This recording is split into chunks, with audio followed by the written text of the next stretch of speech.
bartending for the 2 previous years. And that's when I met Roger in the summer of 1967, and we've stayed close friends since then. My first meeting of Roger, I want to talk about a little bit. Uh-oh. The way I first met him was there was this gigantic empty swimming pool. Is that what it was? It was like this Yes, big it was a swimming pool. Yeah. Yeah, and it was in the center of the camp. Yeah. Like you had to go through from one building to the next. You had to pass this whole ground. And there was this big guy. We were the same age. We were both 15 at the time. And he was playing great. He was practicing outside. He was playing the horn loud and strong. And I had just come up from Miami. And I was like, oh, this is what they mean by New York cats. Even then at 15, I'm saying, oh my God, this guy is scary. He frightened me. He sounded so good. And so I decided to, and he wasn't real friendly either, I must say. But, he was very intensely involved in what he was doing. But I was such a pain in the neck that he kind of like said, all right, I'd bug him to find out things he was practicing, and we'd listen to music. And I was tremendously into Stan Getz. And Roger said, well, are you really hip to Sonny Rollins and John Coltrane and these other things? And I'd heard a little bit, but Roger, actually, we sat down and listened to some stuff. And he tolerated me and showed me what he was practicing. And that's when we kind of struck up our friendship, which has endured. So we were talking a lot before this show, but I'm going to go to the beginning with you. Roger has played with so many people. He's played with, Chet Baker, which he was one of the people when I went with Chet. But he's played with people like Tito Puente and Mongo Santamaria and Buddy Rich and a whole bunch of, and presently he's been, he's had experiences with Quincy Jones and all kinds of people that we're going to get into a little bit later. And a lot at the present time, his bread and butter gig, more or less, you might say, is touring with Steely Dan. Would you say? Yeah, that's, especially at this time in my life, that's like kind of the main thing that I do when we go on tour. Yeah. And how long have you been doing that particular gig? How long have you been? I officially joined the band in 2006, but I'd been on some of their early recordings because I was a studio guy and I was doing a lot of studio work. And I was on one of two of Donald's recordings, and then I did the last two studio Steely Dan recordings. And they had started touring at around 2000, and eventually they had a horn section with Walt Weiskopf, Jim Q, Michael Lenhart, and the other saxophone player was I can't believe I'm spacing out, but he was with them for years and with the Doobie Brothers. Great musician. He was a tenor player. Not Lou Marini? And no. I'm shocked that I can't remember, but that's what happens when you get in your 70s, Dick Katz called them senior moments. Right. But he passed away, and they decided to add a baritone instead, and that's when they called me. Yeah, because Roger plays all the low reeds, and also played bassoon. Still does, I guess, when he needs to. Well, I haven't. I've kind of retired the bassoon because I'm not doing that kind of work anymore.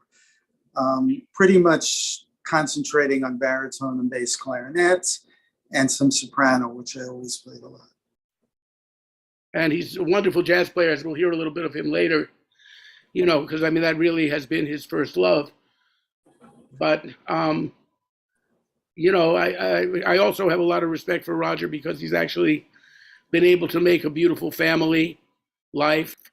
Mm-hmm. And, you have a wonderful wife, yes, Belinda, who's, Benita. Right. Who's a wonderful pianist, right? Yeah, she's a great classical pianist and teacher. Yeah, and specializes in kind of teaching classical pianists how to relate to jazz. And well, she's jazz more. Pianist, what does she do a little bit? Well, she teaches mostly classical pianists, but she gets students from the new school who tend to be more jazz oriented, who want to get some lessons with a good classical pianist. And so that's what she's done in regards to that. Well, you know, you have some children. You've managed to have, in the middle of this insane music business, a relatively quote normal life. Yeah, you know, relatively normal life with, you know. Yeah. So I wanted to start with, you know, I know you grew up in. Did you grow up in Long Island or where? I grew up, well, most of, let's say Long Beach in Long Island. When I met you, that's where I was living. We moved there when I was in 6th grade. I lived in Manhattan until I was around 3 years old, and then to New Rochelle for a few years, and then we moved to Long Island. And that's what did your parents do? Was it a musical family or? Well, my father was in the clothing business. My mother didn't work, but my father was in the clothing business. But when he was very young, like in his late teens, early 20s, his family had the clothing business. He actually went to work for Warner Brothers and in New York, and he used to go to all the different clubs on behalf of the artists that were singing their songs. And it was like an amazing thing. He used to go to the Cotton Club, he heard Ellington and Lena Horne, and he went to a camp called Camp Paradox in the Adirondacks. And one of his teachers there, his swimming instructor, was Richard Rodgers before he became famous. And then hard if you don't know, and Rodgers and Hammerstein. Right. Arthur Schwartz and Larry Hart went to the camp across the way. Arthur Schwartz of Dietz and Schwartz. Yes. In the Dark, a number of tunes like that. And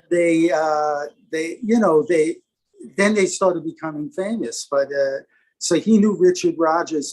Once Richard Rodgers pulled him in, he said, "This is one of my new songs." This was after he was becoming well known. He went da da da dee da da da da, Manhattan, and it's kind of amazing. So my father was not musical, but he loved good music, and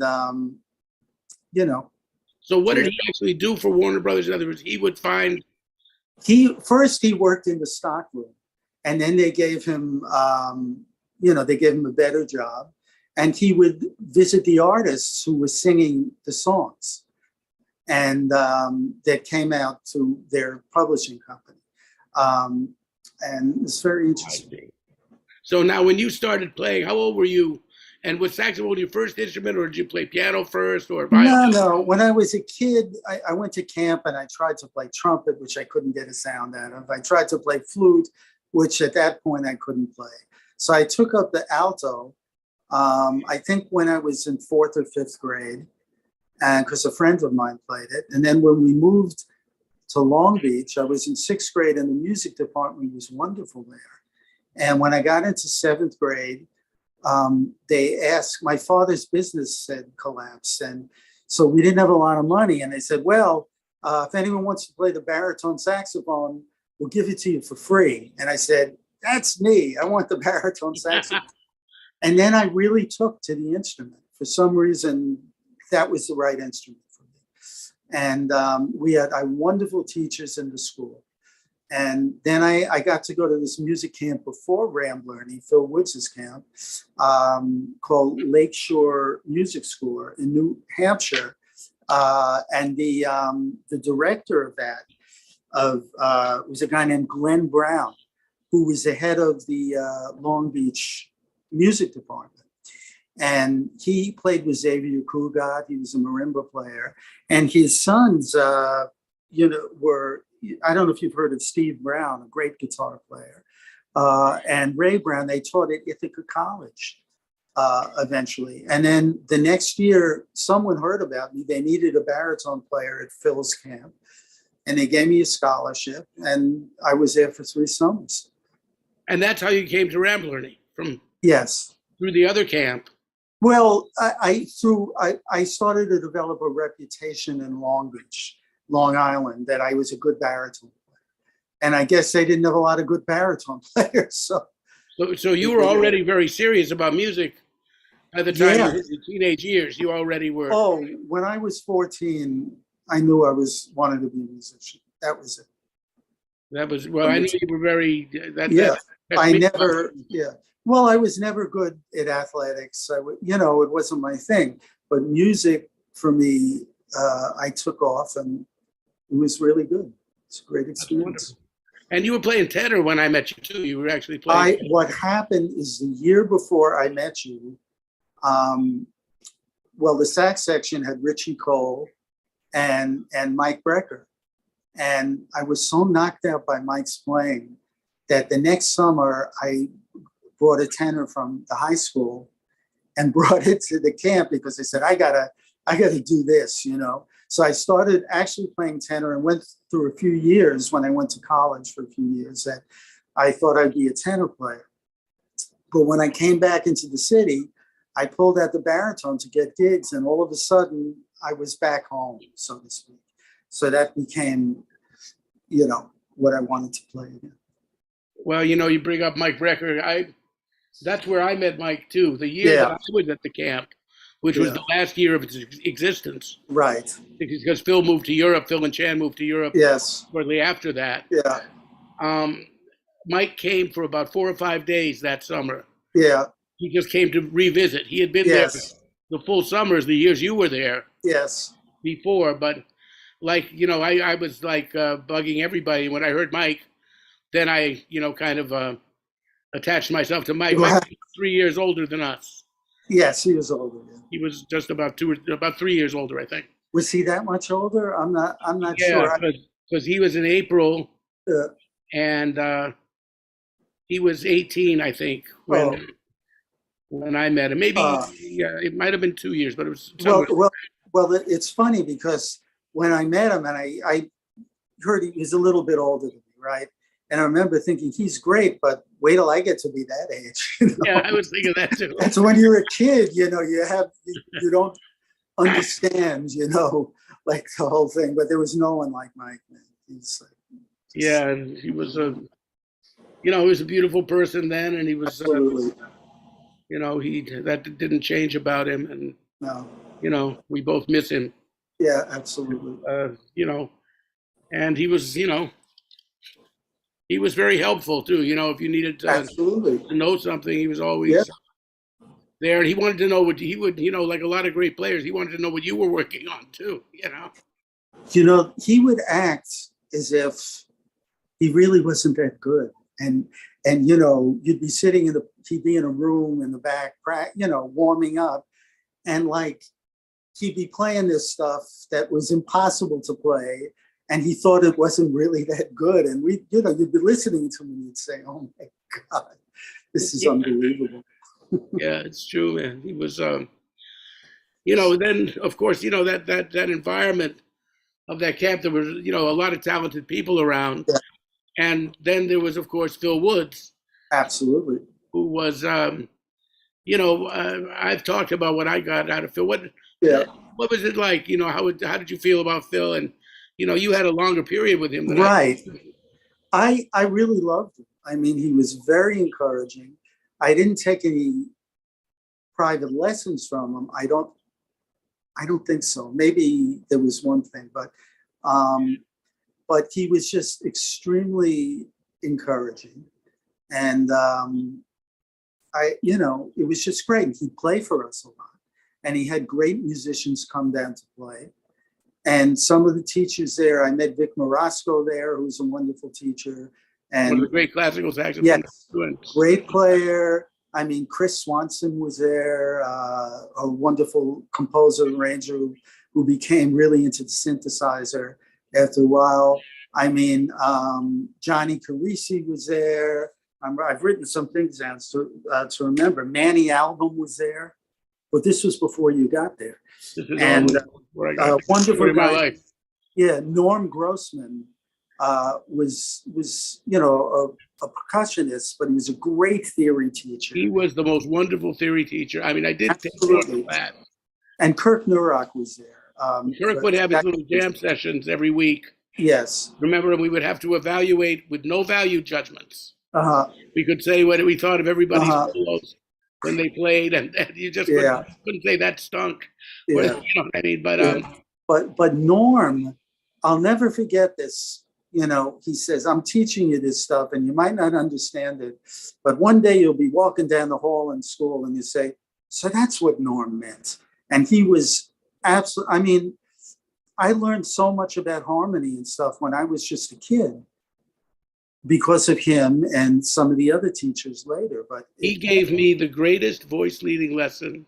really, He gave us a lesson one day. You were in the same class. I believe we yes, were taking this class together. yeah, And you'll remember this, but I give it to all my students now. yes, And I think it's so beautiful. He didn't call it voice leading, yeah, but he called it harmonic lines. He yes, said, what you do is you take some changes, hmm, and you're not allowed to move more than a whole step. uh-huh, You can stay on the same note. right, You can move a half step up or a half step down or a right, whole step up or a whole right, step down. yeah, And you want to take it through the changes. right, So, you know, if you're playing the Bridge of I Got Rhythm, right, let's say you're on a D7th, right, you know, you might start on the 7th. right, And then when it goes to G7th or right, G flat 7th, you got only certain places you can go. You go right, down a whole step, you've got the sharp 9. You go down right, a half step, you've got the 3rd. You go up a half step, you've got the flatter 5th or plus 11th. yeah, You know, and so you knew the purpose of every note, right, and you started to hear how these close lines work through people's playing. right, You do a solo, and you say, "Oh, they're mhm, doing that. They're doing what Norm was yeah, talking." uh-huh, But that happened years later. yeah, right, right, right. Like you But said, he was terrific. And I yeah. used to hang out with him in New York sometimes. I'd go visit him and stuff. I used to come up to Frankie Polito's drum shop when Was he there? he taught there, yeah, a couple of days Oh, a week. uh-huh. And so sometimes when I was at it, I had a little extra time on Yeah, 48th Street. yeah, We should tell people about 48th Street in those days. I mean, yeah. It was it was amazing. really an amazing thing. You never Yes, knew, and the repair people we were talking about, absolutely. you know, who And you would there, meet. you know, where Manny's was there, Ponte's was there. We used to go into Ponte's, and back then, if you wanted to buy reeds, he would open up a box, and if it was a baritone reed, which I would get, there was 25 cents a reed. So you'd go through the box and you'd pick out a few reeds. You get to look at them, right, and see how Right. they line up. Not, you know, you just, you know, you'd act as if you knew what you were doing, but basically it was just so it wasn't cracked, you know. And then, you know, you give them a couple of bucks and you have 8 reeds, and that would last for a while. And how many horns did he have? If you wanted to buy a horn, the walls were located, you know, it was unbelievable what they had. And Manny's had a lot of stuff like that too. And Johnny Signorelli, you remember Johnny Signorelli, saxophone player? Well, he was in one of the stores. Uh-huh. He knew everything. He was like anything about, you know, technical saxophone stuff. And he was Yes. a very good player too. I also used to visit Kenny Dorham Kenny Dorham. at Manny's. Was he at Manny's or Ponte's?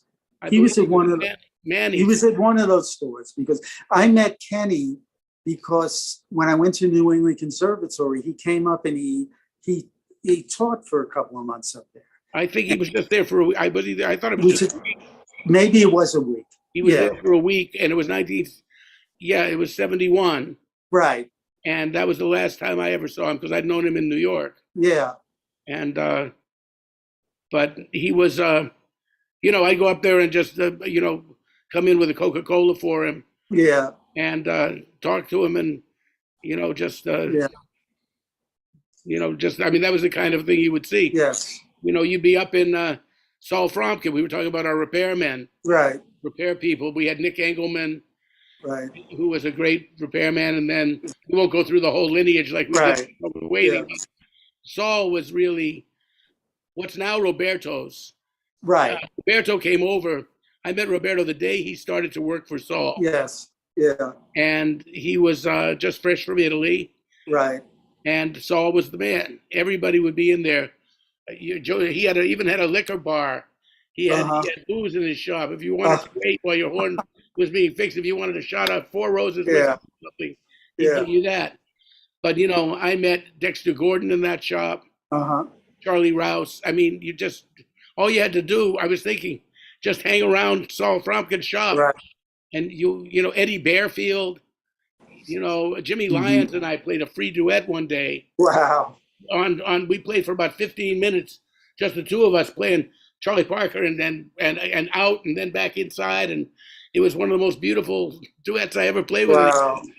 That's amazing. And that was all at Saul's shop. Yeah. And he was a great repairman. He was. Do you remember when George Young ran over his saxophone? He ran over it in a car? Yeah. Well, he actually had he had so many instruments. Yeah, he put it on the top of and he had it on the top of his of his wagon, and he didn't, or in the back of a station wagon or something. Yeah. And somehow he was in a hurry, and he forgot to secure it. So then George told me, he said he heard a big crunch. Oh, he said, "Oh my God, it's his horn." And I remember Saul showed me the horn. He said, "Look at this." And you could see it was all bent out of shape. Yeah. Crushed. He said, "I'm going to fix this." Yes. I told George I can fix it, and I'm going to do it. And a couple of weeks later, he said he did it. Yeah. That's amazing. Yeah. And no, I really like so. And in Boston we had Emilio. Emilio, yes. Emilio Lyons. And then I eventually, when Saul retired, and I went to a few other people. I ended up with Bill Singer for a long time. He was a wonderful repairman. Yeah, Bill's great too. And Rod Baltimore, if he knew you. Yes. Yeah. I bought my bass clarinet from Rod Baltimore. Danny Bank took me up. I needed a bass. I was playing with Buddy Rich, and Mel Torme was coming in, and he had bass clarinet parts. And I had played some clarinet, but I never played the bass clarinet. So I went up with Danny. We picked out this bass clarinet. I took a couple of lessons with him on bass clarinet, and then I started playing it in Buddy's band. You got that quick. Danny Bank, for those of you who don't know, was one of those unsung giants. He was not really a jazz player, but he was in the saxophone section. He and Saul Schlinger and a couple of other people were just baritone players in a section. Plus, Danny was a great flute player and a great teacher. A lot of people studied. Terrific. And Schlinger, Saul, could also play jazz. I mean, if you've ever checked out that Porgy and Bess album, Bill Potts. Yeah, he has some baritone solos on there. Well, I actually was at a couple of jam sessions with him years ago too. Yeah. He would play at. They had these clubs, Woody and the Cafe London, 23rd Street, and Saul came by a couple of times and played. And he was more of a jazz player. But Danny would always say that he was not an improviser. He wasn't a jazz player. But he could do everything else. He could. Yeah, he was a good chess player too. He was into playing chess. He was funny. I told him I used to practice on the floor. Yeah. I would lie down and play my horn lying down. Sometimes just because I was practicing so much that I needed to play and I still wanted to play. Yeah. And he told me he had done that when he was a kid. He'd had polio. Right. And to strengthen his muscles, he laid and played a lot on his back. Yeah. Joe Allard had exercises where you get on your back to help you with your breathing. And I don't know if you would practice like that, but, part of his teaching you the breathing is you'd be lying on your back with a book on your, on your body and, stuff like that. Speaking of Joe Allard, you did a real solid for me. Mm-hmm. Remember when you were at New England? That's the next time Roger and I really ran into each other. Yeah. He'd been to Indiana University. We'll get to all that too. Yeah. But the next time we really ran into each other on a steady basis was in 1971. Yeah. 71. Right. It would have been 71. Yeah, 67. Yeah, it was around 71 because I was at IU for a couple of years. Right. And right. And I had been, I think it was 70, I came to hang around New England. And you were there the second year I was hanging around. Yes. Yeah. I didn't go to school there. It's a long story. Right. We'll do when we talk about my life. Yeah. But because I met Jackie Byard, right. I ended up hanging with Jackie and going. And I had a friend, David Reskin, who had a room, and his roommate Gordon was never there. Yeah, so you stayed there. I stayed in the room because the practice rooms were in Jordan Hall, right in yeah, the dorm. So you could practice any hour of the day or night. yeah. You know that I actually took lessons with Jackie when I was in high school, at his home. It was in Hollis, I believe, in Hollis, Queens. Queens, that's right. Yes, and I heard about him from a friend of mine who went to Rambler, and another saxophone player. And I called him up, and I remember I signed up for 4 lessons, and you had to pay him in advance. It was $20 for 4 lessons back then. Wait, $20 a piece, or no? $20 for the whole 4? Yeah, each $5 a lesson. Unbelievable. That's amazing. And so I met him, and when I ended up going to New England, one of the reasons I went was because Jackie was there. And Joe was there. I knew some of the other teachers there. And I got in. I played for Gunther Schuller one day. Gunther was the president of the school at the time. And then Carl Atkins. Carl Atkins was ostensibly the head of the jazz. Right, yeah. And I played for him in his office. And they gave me a scholarship, and I started the school had already started. And, so then I ended up studying with Joe for a couple of years there. And I remember once you took a lesson with Joe, right? Because of you. Yes. What happened was the story as I because I remember I was hanging around in 1970 at New England. Yeah. I was so surprised because 71, I wasn't living in the dorm anymore, but I was living with Bob Fisher on Beacon Hill, but I was hanging out there. Yeah. And there you were. I said, wow, it's Roger. Yeah. And then you told me you were taking this course with George Russell. Yes. Lydian chromatic concept. Right. And that, you were really kind of grappling with it. Yeah. And you gave me a deal. You made a deal with me, sort of a deal, which I respected, which I was amazed you said this to me. Yeah. You said, Bob, I really respect your musical intellect. Yeah. Yeah. And I think if you could help me, tell me what you think of this George Russell stuff. Right. We could go through it together. And of course, I wanted to do that because I was curious about it too. Yeah. And it made about as much sense to me as it made to you, but we went through it together.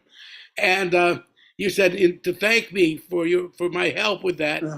You gave me 2 of your lessons. I did, but 2 of them. That's great. 2 lessons with Joe Allard. Yeah. And then Joe actually gave me some lessons for free after that. Yeah. Yeah. He just said, if you have any problems, with the horn or this and that, just come in and drop in and, The greatest saxophone teacher ever, as far as I'm concerned. Oh, yeah. It's fantastic. And Vic Morosco had been a student of his. Vic Morosco was a great teacher too, along the Joe Allard. Yeah, I took one life-changing lesson with Vic too. I couldn't afford him, but he was right. I had a lot. You know how Joe would go? Yeah. And he could sing that from the lowest note of the piano. Yeah. Remember that? Yeah. He would sing 4 octaves almost with that. Right. Unbelievable. And he would talk about the larynx. Right. That the whole idea, people say open your throat. Right. You say it's not your throat that's opening, it's your larynx. And that lesson totally turned me around. Thank you for that, because wow. I realized how I was not quite playing the saxophone right. And then show me that, So, Buddy Rich. Right. What's your history with? How long did you play with Buddy? Well, I was with Tito Puente's band. That was my first steady gig in New York. And I stayed with Tito for about 9 months, and we were working 8-9 gigs a week, and it didn't pay a lot. What year was this? It was, so when did I move into the city? It was the early 70s, 72, 73, I think.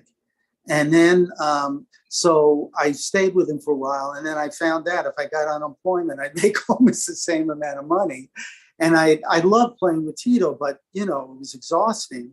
So I left the band. The guy agreed, Jimmy Fazora, the manager. And I was getting ready to start unemployment. And then Bob Mintzer got called to join this new version of Buddy's band. And they were looking for a baritone player. And Bob had been with Tito, and he, so he recommended me, and they called me up. Lloyd Michaels was the the guy back then. And I joined the band. And that was when Buddy opened his Lloyd, the club. flute player, right? No, he's a lead trumpet player. Oh, lead trumpet. Lloyd Michaels. And that's when I joined that band. And that's when he had his buddy's place with the, like on 30th. I remember there. I went to hear Super Sax and right on Warren Marsh. That was So a lot of the gigs were actually in New York. We weren't on the road that much. And eventually, Steve Marcus joined the band. First it was Frank Vicari and he didn't want to do it. So Steve Marcus joined. And I knew Steve because I met him at Phil's camp, Ramblerny.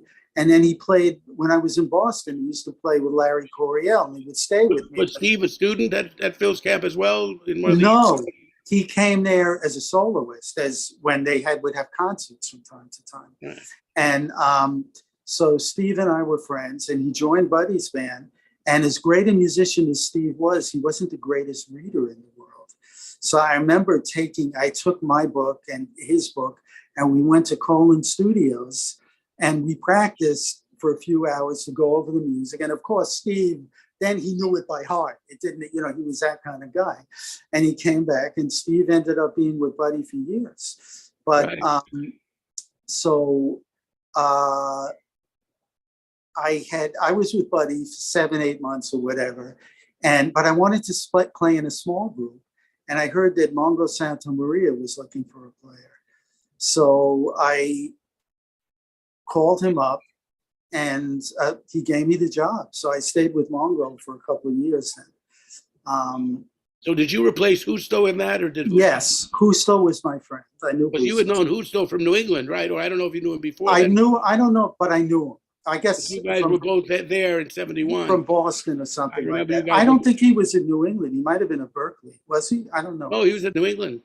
Oh, he was. But anyway, I knew Justo. I remember him and Billy Saxton and Bill Saxton. Sure. And they were all. Yeah. So then I joined Mongo's band and I was there for a couple of years. And when I left him, at some point, I went to see you play with Chet Baker. And you introduced me to Chet. I don't know if I sat in there, whatever, but when you left Chet, I ended up going with Chet for a while. Yeah, you sat in with us. I remember that. Yeah. You sit in with us. And you kind of like were my first replacement. Yes. It was you and Sal Nistico. Uh-huh. Those were the cats that you had replaced me. The other thing is, did you work with Sal on Tito's band at all? He might have subbed occasionally, but I knew Sal. I don't know. I had met him when I was in college or something like that. I remember visiting him in New York or something. He might have subbed on the band, but he wasn't, there. Because, right before you joined Tito, I was in a Latin band between Mingus and Chet. Yes. I played with this band, which the guys from Tito's band used to tell me one night we're going to do you a favor and burn the book. Because it was one of the only Latin bands that didn't really swing. They were from Ecuador. Yeah. What was the band? Do you remember? The band was called Chamaco Iglesias, Grande Orchestra Internacional. Oh, wow. And Chamaco was this little Napoleonic fellow from Ecuador. Yeah. And, we played a lot of merengues and stuff, but we had a mambo feature. So each night, each set, and the New York Casino, they would have 3 bands and all those Latin clubs. So you play your hour set, and then you had 2 hours off. Right. While the other 2 bands played, and then you played that. And that time, sometimes you played 3 sets a night, so you were there for about 7-8 hours. Yeah, well, I remember starting at 11 and coming home at 4 o'clock or something like that. Right, something like that. We were there at the New York Casino. Yeah. So that was at 96th Street, right? Yes. Broadway. And but anyway, I'm there, and Tito was playing, and Sal. I had followed Sal around, but I'd never really met him. Yeah. And what happened? I would play my mambo solo, and and sometimes I'd see Sal. They were about to come on with Tito's band, and he would just be kind of listening on the side. Yeah. And then when I'd get off the bandstand, I would play some bebop licks at Sal, and he would play some shit back at me. And so I kept doing that. And then one night we were at the bar together because the 3rd band was on. Yeah. And then we became friends. Also, Don Palmer the alto player. Did you get Uh-huh. he on the band at all? No, when I joined the band, it was Bill Saxton, Renee McLean, and me, and some Dick Meza would play quite often. He was a guy who'd been with Tito for years, playing the lead alto chair, and so when Renee would take off, Dick would come back, and he was a great Latin flute player. It was amazing, you know. Yeah. So that was basically the sax section, and Well, yeah, that when I joined, yeah. But I remember I sat in with Tito's band a couple times. It was great. And Charlie Mhm. Palmieri, Eddie's brother, had a really good Eddie, yeah, band. But Charlie was a piano player too, and he would right, yes. you know, he And I would, played with him a little bit, but I played with Eddie a bunch too. I played because I would sub for Ronnie Cuber on things when Ronnie couldn't do it, and he was playing with Eddie.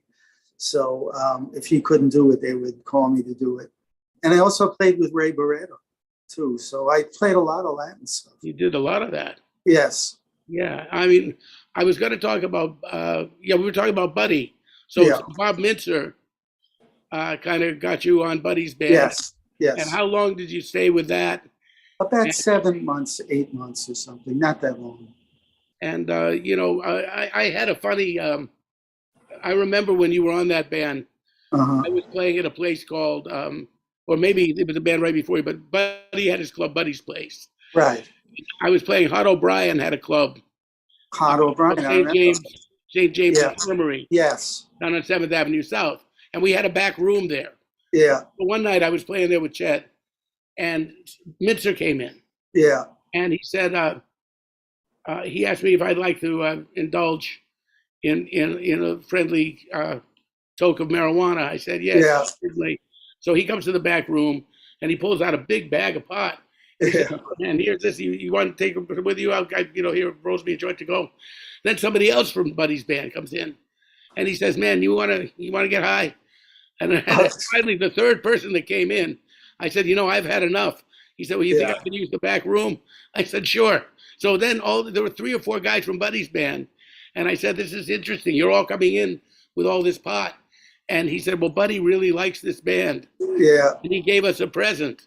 Oh, He gave everybody in the band a bag of pot because he really likes us. And I thought that was funny. Yeah. In light of the reputation that Buddy had among some people. Yeah. Well, I always got along with him well. As a matter of fact, there was they did an arrangement of Round Midnight featuring me on baritone. It was written by a guy named Dick Reed, a fine arranger. And when I left the band, they ended up moving it over to Steve Marcus's chair. So he played, I think when it was recorded, Steve recorded it.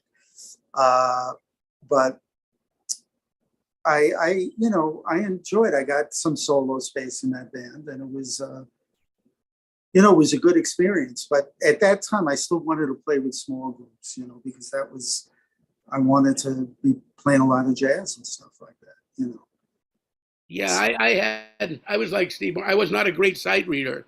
Yes. And I didn't double, so I didn't have the option of. Right. The only time I regretted it was when I played some small group gigs with Mel Lewis. Right. He said, if you could double, you could play. I'd get you in the Monday night band. Right. Right. And that was before Dick Oates joined. Right. And that was like the only time because Thad was still with the band too. Right.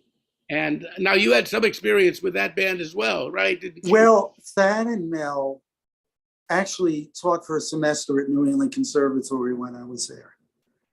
And so after that, I would occasionally play with them, sometimes on tenor, occasionally on baritone.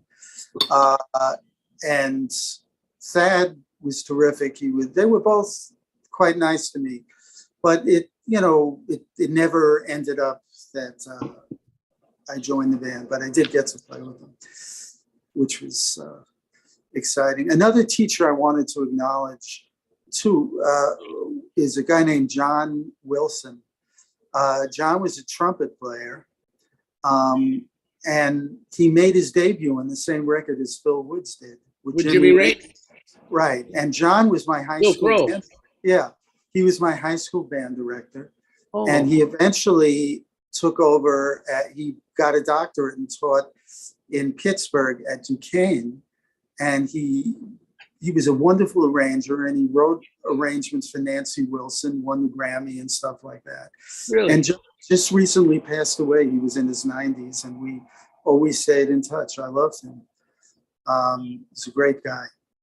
Oh, that's nice, man. But, you know, that's so important when you get somebody that young that can influence.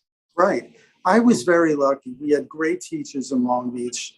And so I'd be with Phil in the summer, et cetera, and then all these great teachers, during the year. And growing up in New York, just the idea that you could go and study with Jackie Byard. Right. Dollars, this kind of thing was just something that wasn't afforded to most people. Right. In other places, of player and teacher that you would run into. Then you went to Indiana. Yes. And of course you had some experience with David Baker. Correct. Absolutely. He was the jazz teacher there. I also studied for a year with Eugene Rousseau. Exactly. Yeah. And Dave, I still today, he was a wonderful teacher. I still today use things that he taught me. He simplified a lot of things vis-a-vis 2-5-1s and stuff like that. And, 60 years later, I'm still like, using that stuff in my playing. It's like amazing. Well, I only had one experience with David, which was really fun. I saw a guy in Sweet Basil, and I saw this shiny, bald, black head. Yes. And it was just the afternoon. I was just there having a little. Oh, I think you told me this, yeah. Yeah, and then I saw him, and then we started to talk. And I said, I had known Jerry Coker quite well in Miami. Yeah. And David had heard of me. Right. We had, so I said, I just live around the corner. And he had a cello with him. So we went up to my place, and we played this free music. Oh, wow. The alto and the cello. That's nice. He taped it. I don't know whatever happened to it, but he had a little tape recorder with him, and one of his students was with him. So the three of us had gone up to my place, out and made these duets. And it was one of those Zen experiences in life. I never saw him again. Yeah. All the time in there. But when you talk about that basic knowledge, having known Jerry Coker, who was somebody when I was in my early teens, Jerry took over the University of Miami and came to me. And, I still think his first book, Improvising Jazz, that little black. The great book. I have the book. It has just about everything. If you really need one book about improvising, that's, to me, the most concise method, when I approach things now, there are all these names for these different scales and stuff. And so many of those scales are just modes of your normal minor or major scales, you know what I mean? And I prefer to simplify the stuff as opposed to making it more difficult in my mind. And that's kind of what I've always done. Yeah, I mean, that's what, Phil Woods. Yeah. All down to the Dorian mode. Right. And Barry Harris talked basically the Mixolydian. Right. Mixolydian with a neighbor note. Right. That was too confusing for me. Right. It's just the idea, there are diatonic notes and there are chromatic notes. Right. And chromatics are either neighbor notes or passing tones. And there are two twin keys. That's how I think of it. Keys a flat and fifth away from each other. Yeah. And they're like twins. They both have, because the third of the dominant of the 5/7 chord of one, seventh of the other. Right. Just because of this, we won't get into complicated theoretical discussion, but it's the same thing. So essentially, that's what Jerry Coker and David Baker were teaching. Yeah. But when you start to, I guess, there's a certain benefit of understanding what that whole George Russell thing, what the Lydian, the Lydian augmented scale is. One night I was trapped with Art Farmer. We were playing together in Europe, and we were in Belgium, and the band before us was going on a long time. They were the local heroes. Right. So I was backstage with Art with an hour to kill. because Yeah. we're or 45 minutes anyway. Right. So I was talking to Art about everything, about Clifford Brown and about the, Yeah. and we'd played a bit together, so he was kind of open with me at this point. Yeah. We started talking about George Russell, and I said, "Well, what did you get from, I know you did a lot with George. Yeah. I mean, did you like talk to him? I mean, music with him, and what did you Yeah. get?" He said, "Well, some of it was kind of confusing." He said, "Because I'm a Yeah. major minor scale kind of guy." Yeah. He said, "But I like that one scale, that linear and augmented scale." And how did they spell it? What are the notes in that? Yeah, well, like in other words, if you called it, it would be Start on F. it would be the G seventh scale, but it would be starting from the from the third, I believe it was something like Yeah. that. So you would say you'd have B, C sharp or D flat, Yes. flat, F, G natural, A flat, B flat, and B. Yeah. And The melodic minor scale, isn't I it? said that's hard. I said, so isn't that a melodic minor scale? It's starting on the third. And I don't know if he was putting me on or not, but he looked at me and he said, "Damn, you're right." That's what I mean. To me, like, I'm just gonna, I don't know if this is a place to do it, but when I think, if you think of, let's say E minor 7 flat 5 to A7 with a flat 13 to D minor 7 to D minor, it's basically 3 different melodic minor scales, right?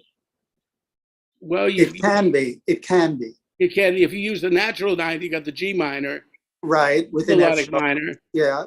And then I just think of going up The B flat melodic minor, and then to the D melodic minor. So you could think of it like that. Right. That's how I do think of it. I think of right. it. See, we've never even talked about it, and that's the way I've thought about it for years. Yeah, you've got the E minor 7 flat 5 equals G minor major 7. G melodic minor if you use the F sharp, which I do. Right. Though I had a big discussion with a Barry Harris disciple. Yes. Who said that the F sharp is not acceptable over that. Well, it depends how long the chord is there for. Yeah, but I mean, I'm just saying, Bill Evans might disagree with you about that. Right. Love those minor 7 flat 5s with the natural ninth in them. Yeah. But yeah, that's what I mean. You can just put it down to 3 melodic minor scales. Right. And I mean, that is basically the way I think of it too. So, there's other things that I was curious about.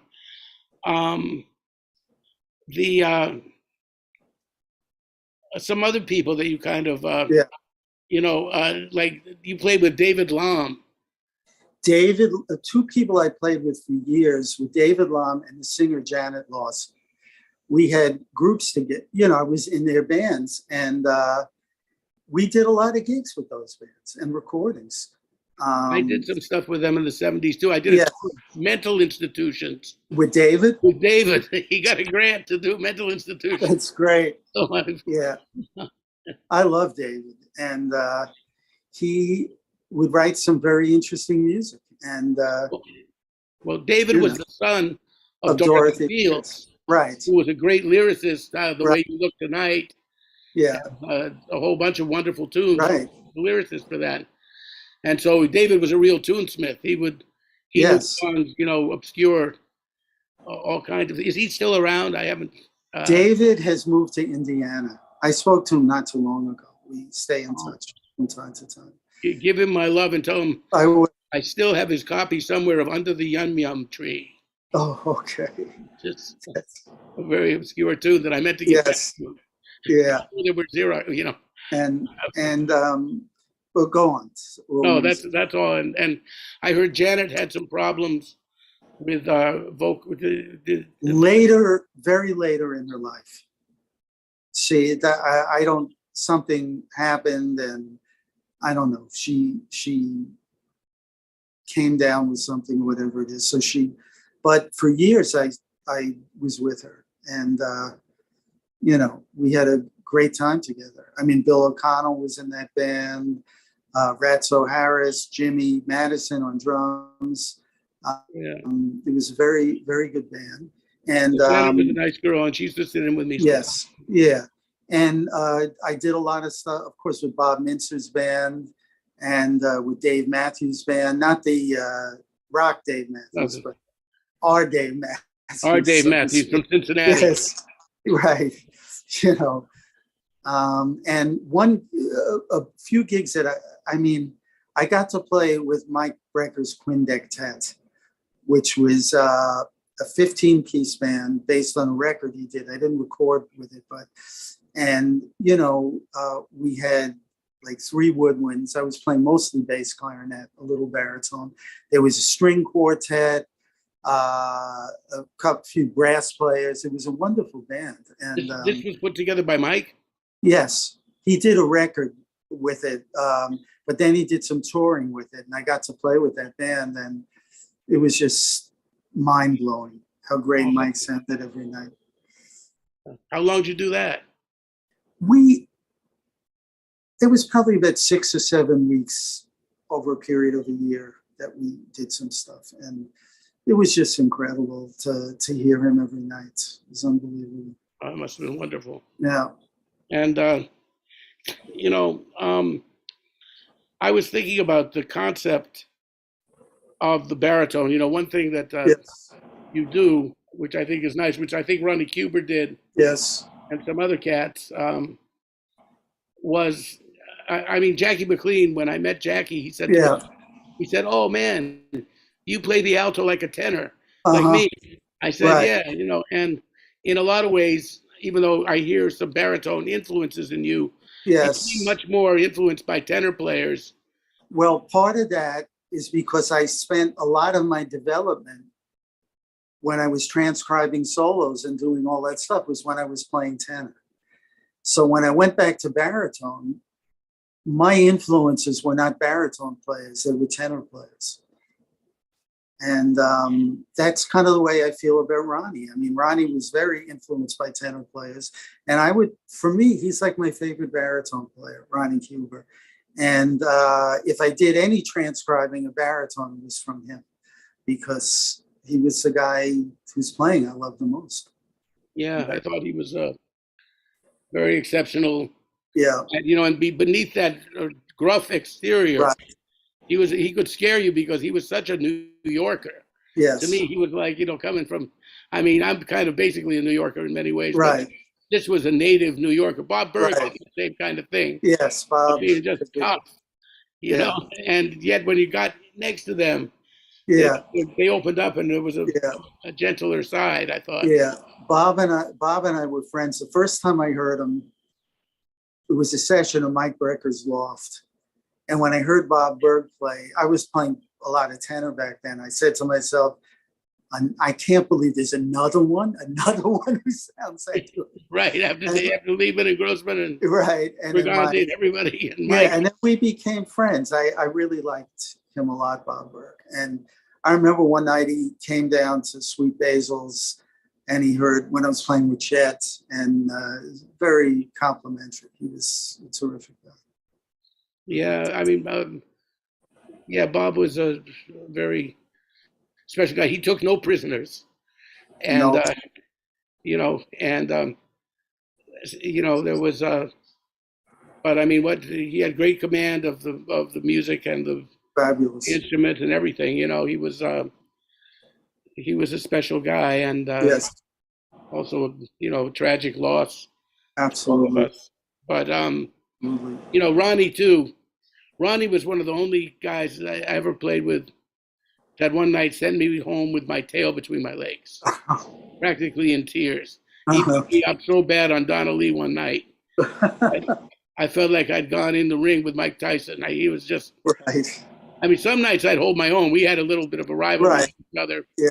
And most nights I'd manage to at least feel that I came out like not being stepped on. But right. Tom Harrell was there, and I sat in with them, and they'd been playing a couple sets already. Yeah. And I got on the bandstand, and Ronnie goes, "Donnelly, 1, 2, 1, 2, 3, 4, 5." And I wasn't quite ready at the moment, and boy, did he trounced me that night. But you know, there were now other baritone players. I was just wondering, like somebody I'm sure you've listened to everybody that ever Yeah, played to people like Serge Shaloff and Cecil right. like that. Well, Pepper, you know, I mean, yeah, I love Pepper. Um, I I love Harry Carney. And it's funny, the first time I heard Harry Carney was on a record, it was an Ellington record, and Jerry Mulligan was my first baritone influence. And they did a tune together called Prima Bara Double or something. And so the first time I heard Harry Carney, it sounded funny to me because it was so different from what I expected. But I feel he's a big influence on me, although it's not that I copied him at all, but there's something when I listen to him about the way he put the air in the baritone, the way it rang and filled up. And that yeah. has always been an influence on me in terms of tone production and stuff like that. Well, I used to go with my friend Brooks Kerr, who was very close to the whole Ellington band. Right. When they had that small big band of Dukes at the Rainbow Grill, Uh-huh. Brooks had a steady table there. Oh, really? Wow. Yeah, so sometimes we'd be down there. He was there the whole summer in 1968. Uh-huh. And I'd catch at least 3 or 4 sets a week. Wow. And get to stand near the bandstand. Yes. Right next to Harry Carney and Johnny Hodges. I'd hear all this. And to hear those guys live, you know, the music is a little different. That's the other thing about growing up in New York, too. You get to hear a lot of things live. Right. Yes. And, you know, Hal Galper and I were talking about that a couple of weeks ago, that live music still sounds different. Yeah. Yes. Well, I remember going to see Jackie McLean play down at Slugs, and it was fantastic. I mean, you know, whenever I would, you know, go and see the people. The first time I heard Thad Jones' Mel Lewis band, I had met Jerome Richardson at Phil's camp. And I was in the city or something with a friend of mine from there, and we ran into him someplace, and he invited us down. And it was just, you know, when you're a kid, everything is pretty amazing. But that band was amazing. And hearing that was like nothing I could even believe. I mean, you know, my dad used to take me every Monday in 1968 when we both lived in the city. To see that. We went every Monday to hear Thad and Mel. Yes. And, you know, the saxophone section would be like, you know, Jerome Richardson and Dodgen and Pepper, and then Eddie and Joe Farrell. Right. That's the band that I heard. And I actually took lessons with Eddie when I was a boy. I was so knocked out by him that I took some lessons with Eddie, and later we worked together a lot when he was in New York and stuff. We were in Don Sebesky's band together.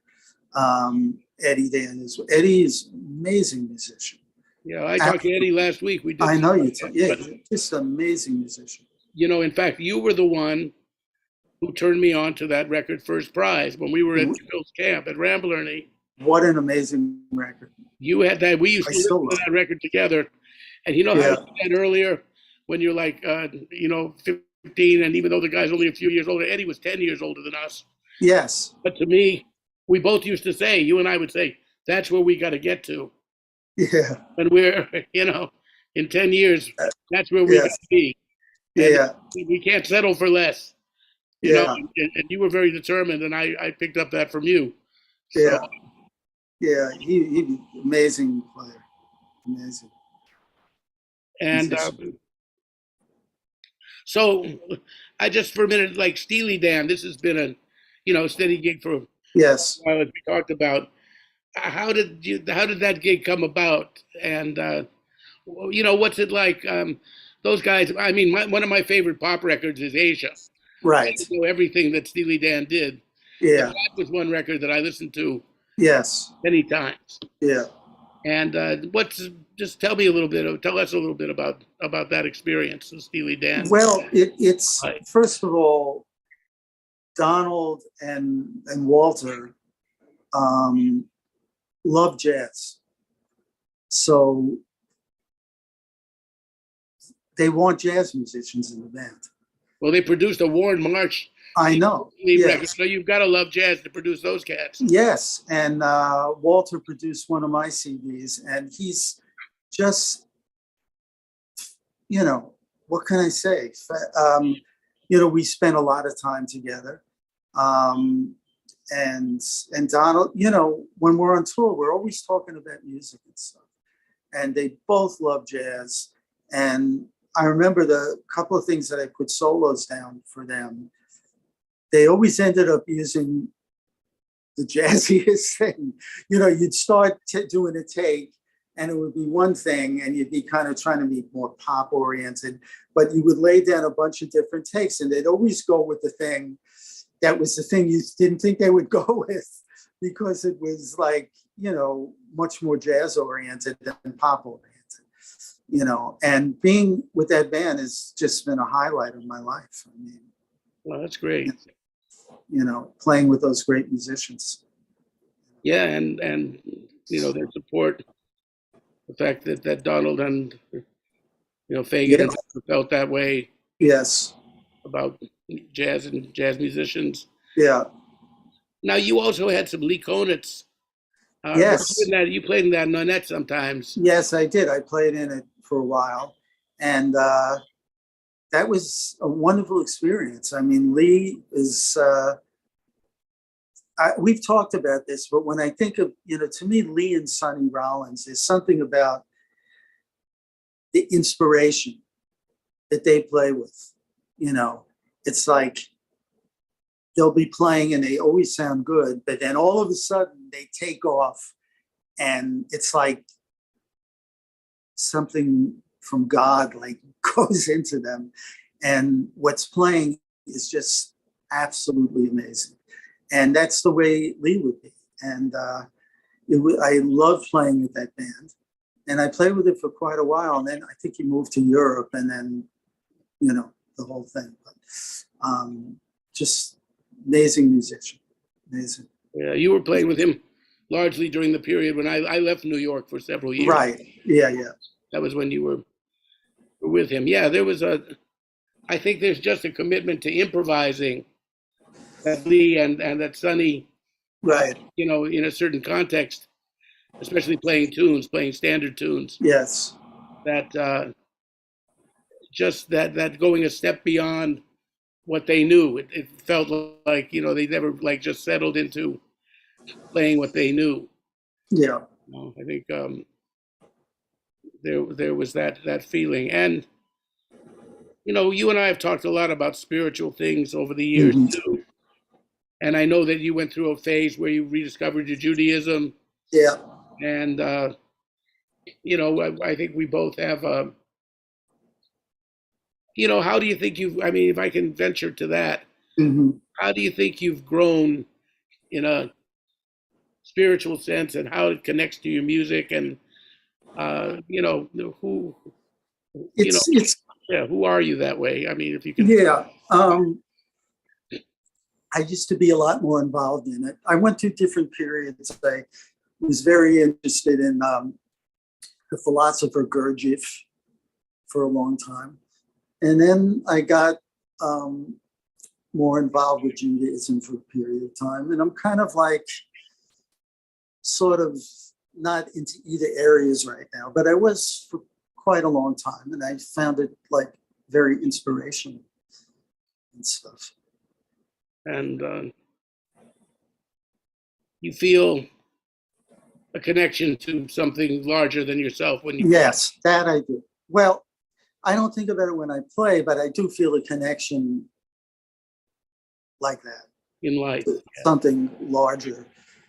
I just don't necessarily feel that you have to follow the particular rules of a particular religion to come into contact with that. Yeah, I've found that too, the idea of the religious and the spiritual. Sometimes they coincide. Right, and sometimes they don't necessarily coincide. Sometimes they don't. Mm-hmm. So I think this would be a nice moment to listen to a little bit of your music. Okay. He made, Roger Rosenberg has made several records of his own. And let me see if Jesse is there. We were going to play an excerpt. Right. from your version of Old Devil Moon, Yes. which at the beginning you're going to be. I was very delightfully surprised by some of these double stops Yeah. and a triple stop. Even I heard in there maybe Uh-huh. which is playing more than one note at a time. Uh-huh. And in this transcription, there is in this solo there is actually a transcription here, Yes. transcribed by a fellow named Jordan Lerner. Who took some lessons with me. He went up.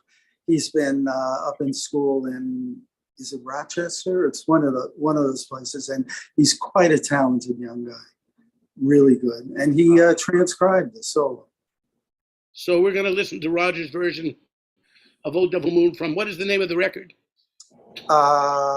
Just One of the Cats. Just One of the Cats. And who's playing with you on this? It's Jeff Brillinger, Chip Jackson, and David Budway. Okay. Mm-hmm. So let's take and a look. Frank Porowski produced this. Frank, the one. Oh, I love Frank Borowski. Yes, this was his label he had for a while, and he produced this. Wow, Frank. Mm-hmm. Yes, Frank Borowski, by the way, is one of the really underrated great tenor players. And clarinet. And he did a lot of the studio work as well. He was another of those all around cats like you and George Young, mm-hmm. and these complete musicians. Mm-hmm. And all right, so let's take a listen to that. Okay. And here is Roger Rosenberg, Old Devil Moon.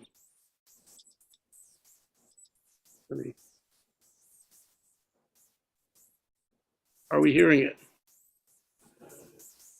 I'm not hearing it, but Jesse? Yeah.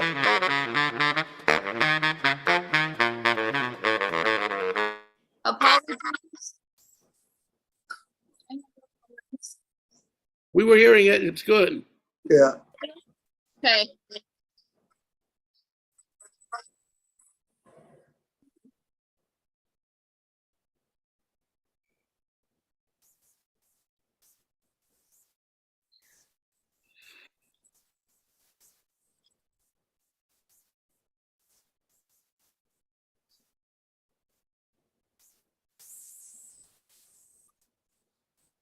Still there, Bob? I'm here, Roger. Okay. Good. I don't know if the music is there.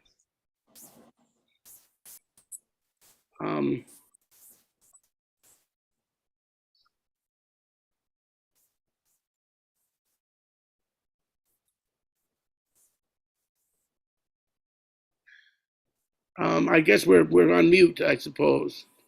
Mm-hmm. Anything we didn't cover? We could mention Hayes and your group with him. Oh yeah, that'd be great. Yeah. Thank you. That would be really good. Yeah. Any place we didn't go? I think we did pretty well. I think. I was going to ask about Miles and Quincy Jones and Sarah Vaughan. Well, Sarah Vaughan, I played one concert, but I do have an interesting story about the Miles session, which might be good. All right, I'm going to ask you about that. Yeah. And we'll close with that, and also mentioning Hayes, and that should be. Yes. I'd love to talk about Hayes. Yeah. I have a little story about Hayes too.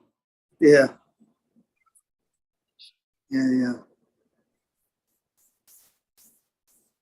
God, it's wild, man. It's been fun, man. Thank you. Yeah, thank you. Are you kidding? You think they're playing it now? I'm in limbo with you. They could be hearing this. And did you know Gary Campbell, by the way? Yeah, not well, but I knew him because he went to Indiana University, right? And he lived in the city for a while. And when I first moved in, and I did know him, and he's down in Florida, right? He's been teaching. Yeah, I met him in Miami when he came down there with Terry Coker. Yeah. And, yeah.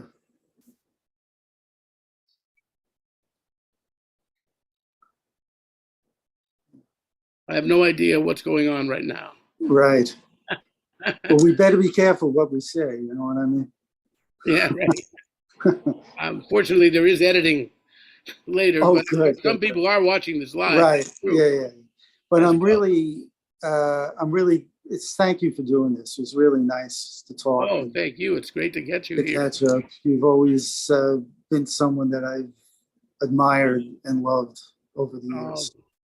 right back at you. You know,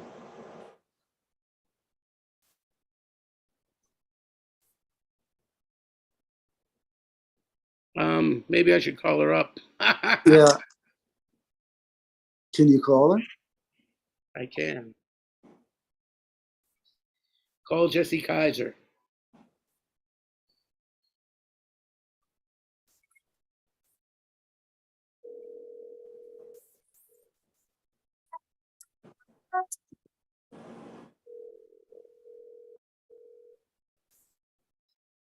Oh, it looks like we're back.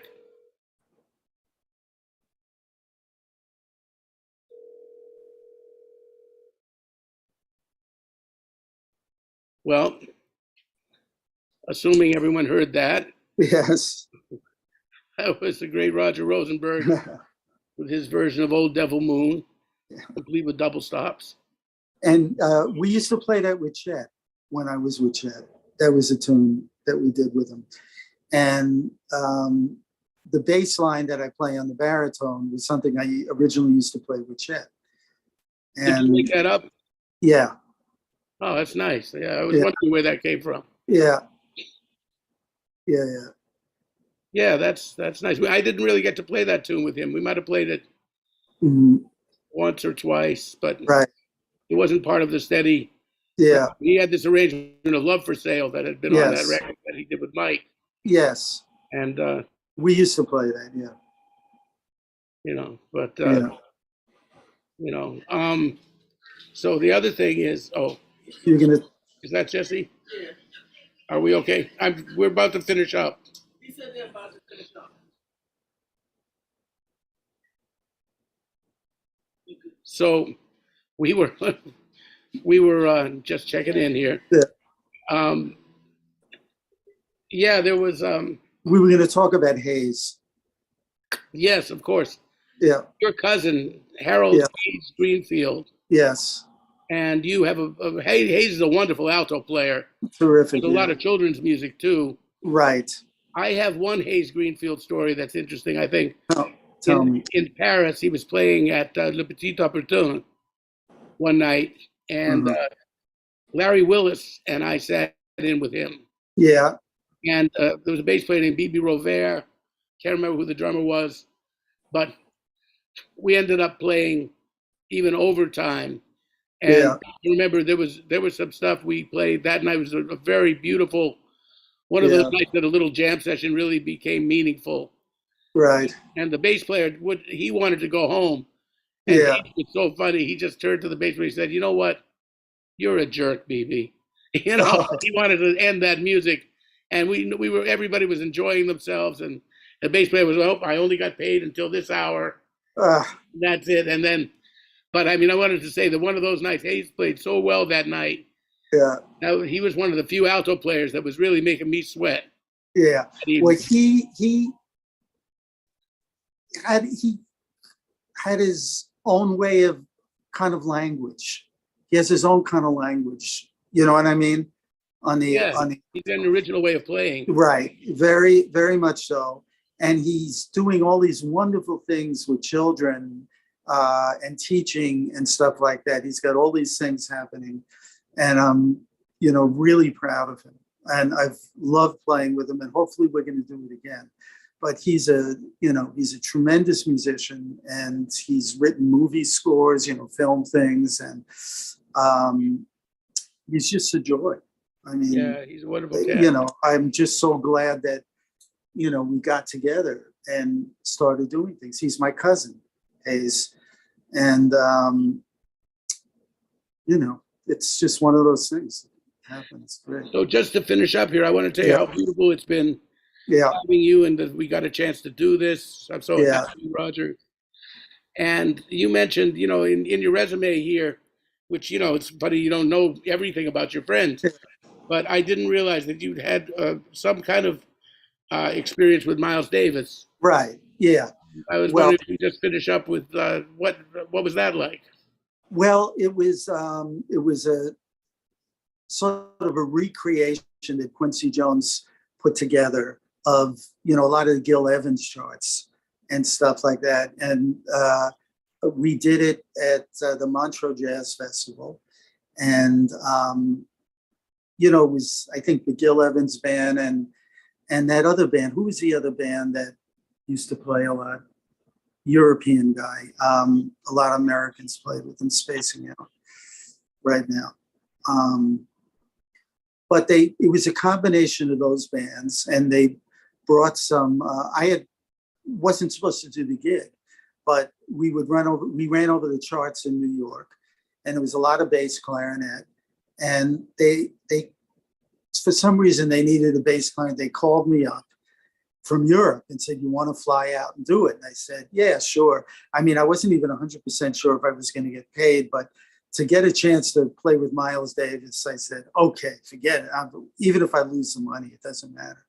It all worked out well. But so we were at a rehearsal, and one of the tunes they did was Boplicity from, yeah.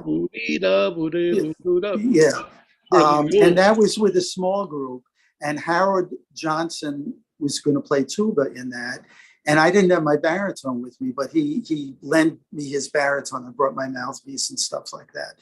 And because I just brought a bass clarinet. And so we're playing, and Miles walks in, and Quincy stops the band, and he says, he says, "What do you want to play, Miles?" And he says, "We'll do Boplicity, So we started playing it. And the first solo was a Jerry Mulligan baritone solo. So I started playing. And all of a sudden, Miles starts playing at the same time. And I figured, wow, I'm playing a duet with Miles. I used to do it with Chet all the time. Right, Chet loved counterpoint. Yeah. And all of a sudden, I look on the other side of the room, and Quincy's going, stop playing. And it's just it's like a funny thing, because when I first started playing with Chet, I remember we did a gig, I think at Strikers with Lee Konitz. It was a New Year's Eve, I think. And we were playing a ballad, and everyone was soloing. It was taking a long time, and it was my solo. And we got to the bridge, and Chet started playing behind me, and I figured he wanted to take it out. So I stopped playing. And at the end of the set, like I could tell, Chet was annoyed with me. And I said, "Did I do something wrong?" He says, "I want you to keep playing when I play behind you." So I remembered that. That's why I kept playing when Miles, he kept playing. And I remember coming back from that gig, and I was talking to Gil Goldstein, who was on it. The first gig I did after that was with Shari Lewis, the famous puppeteer. Lamb Chop, right? Lamb Chop, right. And I remember, but she was outstanding. I mean, it was a great gig, but still, I remember saying to Gil, I said, "What a business. One day you're playing with Miles, the next day you're playing with Lamb Chop." And he got a kick out of that. And whenever I see him, that like kind of comes up. But that was a great experience. It was just, I to get to be in that situation with Miles Davis was. I had a similar thing with playing behind someone. Yeah. After playing with Chet, Yeah. that was just a normal thing. And also with Konitz, too. Yes, right. Play little backgrounds, right. Counterpoint. Yeah. So I went to play with Art Farmer. Right. One of the first things I did after Chet. So I'm playing with Art, and Art's playing, and then behind, I start to play these little things like long tones behind Art. Yes. And he glares at me and looks at me like, "Shut up." Yeah. He didn't say it, but he just looked at me like obviously annoyed. And I said, "Oh man, all right." I mean, I didn't realize, I said, "I was just trying to play some background, little notes behind you, this and that." I used to do that with Chet. And Art turns around and says, "I'm not Chet." Okay. That's why. Yeah. So you never know, if you got to deal with who you're dealing with. But I think the jazz could use more counterpoint. I mean, I enjoy it. I mean, when I play a lot of stuff with the wonderful Ron Odrich, who's a wonderful bass clarinet player and who played with Jerry Mulligan and Clark Terry and He's And a great oral surgeon. he became a wonderful dentist, and that was kind of his thing. And but I do a lot of gigs with him now at a restaurant and stuff, and we're always playing counterpoint with each other. Yeah, well, he used to sit in with us with Chet. Yes. You know, Ron sat in with you guys? oh With yeah, Chet? he would come in and sit in with us. So then you know, yeah, he said there was counterpoint. That's one of the things we do all night long. And it's something that I really love. I mean, it's, I think it's very interesting, Yeah. you know. Well, anyway, it's been great. I've had a wonderful time talking to you, Rod. Me too. It's, I love you, man. You're a I love wonderful you too. musician. And, you know, we're senior citizens now, man. We are. We went when we were kids, and now we're senior citizens. Yeah, You know? well, it's all in the mind. Except Right. until your body starts failing you. Right. We do discuss those things too, but we're not going to go there. No. Anyway, I wish you many more years of health and Thanks. You happiness, too. great music. Yeah. And I'd like to thank everybody for tuning in, and I hope you all enjoyed watching On the Real Side. And we'll be back. We have some other interviews coming up. I'm not sure who's next Thursday. We got somebody. Dave Liebman's going to be with us on the 20th. Wonderful. And a lot of great people are going there. I'd like to thank Jessie Kaiser for all of her assistance in helping me put this together and getting the thing up and running. And certainly do appreciate that. Once again, thank you, Roger. And I guess that's it. We'll see you next time on The Real Side.